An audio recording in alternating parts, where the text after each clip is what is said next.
In our second visit, we went to a local university in Moscow. Timurazovskaya University is in the middle of Moscow, and it has a complex of 6.2 acres of greenhouses. These greenhouses, built over the years, use various technologies.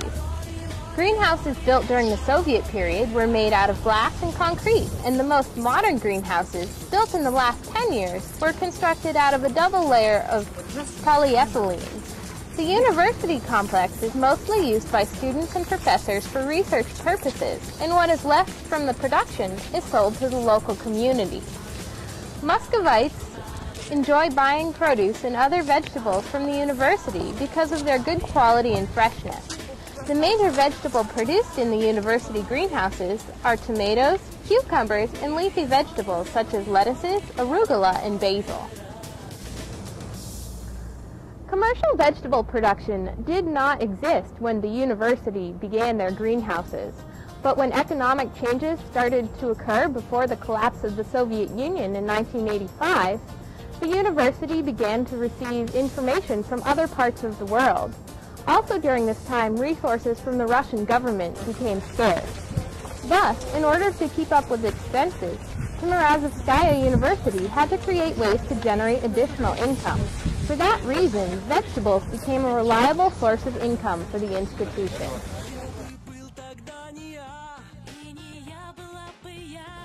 There was a greenhouse completely full of 6 feet tall tomato plants, which made us dream of summer when it was only spring.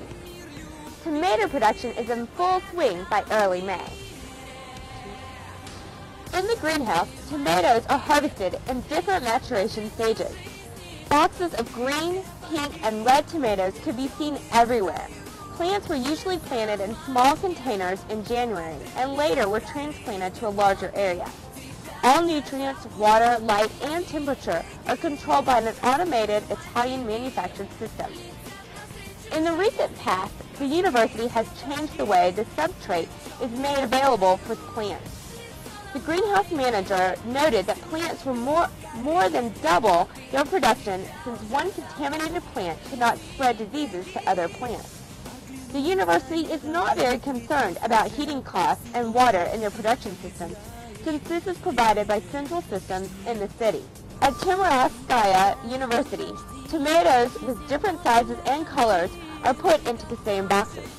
This post-harvest system requires people to take more time to select the tomatoes they take home, and marketers believe that consumers tend to pay less for this type of product. Leafy production greenhouses are located in the commercial area of the greenhouse complex at the university. These greenhouses were built after most of the rest of the greenhouses, and they were made to generate income for the university.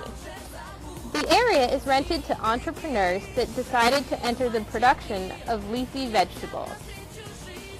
The commercial area of Timurazovskaya University is producing lettuce, arugula, basil, dill, and traditional parsley. Arugula is especially produced to supply the demand of Italian restaurants around the city, and basil is the newest crop introduced into this market. Their post-harvest techniques can be compared to what we observe in the United States.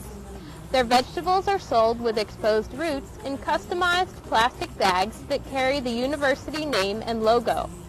Their major customer is a French retail supermarket chain that became popular after the crash of the Soviet system. Their business does not welcome single buyers since they prefer to plan the production to better serve supermarket chains. At Timurazovskaya University, most of the work is done by students. They use this for practical training and research.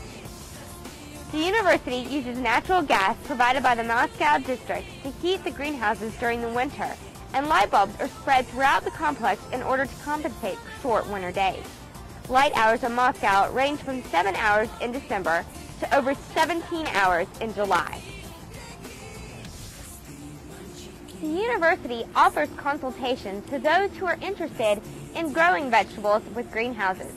However, it seems that not very many people are taking advantage of this training. Also at the university, students that are in the horticulture department are going with flower degrees and not vegetable production.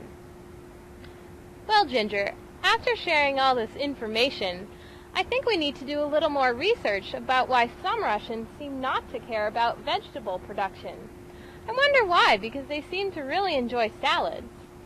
Well, I think that you'll have to find out about this too. For me, it's about lunchtime. Why don't we go get a salad? Yeah.